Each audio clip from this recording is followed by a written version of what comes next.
என்னங்க பெரிய பணம் வேணுங்கிற அளவுக்கு பார்த்தாச்சு. அரசியலுக்கு வந்துதான் நான் பணம் சம்பாதிக்கணுமா என்ன?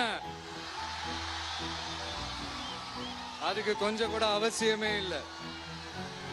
எனக்கு எல்லாத்தையும் எல்லாமும் கொடுத்த உங்களுக்காக உழைக்கிறத தவிர எனக்கு வேற எந்த எண்ணமும் எந்த வேலையும் இல்லை. விஜய், விஜய் அண்ணா, விஜய் தம்பி, விஜய் தம்பி, நம்ம விஜய், நம்ம விஜய்னு என்னடா இந்த விஜய் தனியாளா இருப்பான்னு பார்த்தா எப்ப பாரு மக்கள் கடலோட மக்கள் கடலாவே இருக்கிறானேன்ட்டு இந்த எதிரிகளுக்கெல்லாம் தெரிஞ்சவன நம்மளை பத்தி கண்ணாமண்ணான்னு பேச ஆரம்பிச்சிருக்கிறாங்க. அதாவது நான் மரியாதையா பேசினா கூட அதை தவறா எடுத்துக்கிறாங்கன்னா பாத்துக்கங்களேன். அதனால யார் என்ன சொன்னாலும் அறிஞர் அண்ணா அவர்கள் சொன்ன அந்த பஞ்சு தான், வாழ்க வசவாளர்கள் அப்படின்னு சொல்லிட்டு போயிட்டே இருக்க வேண்டியதுதான்.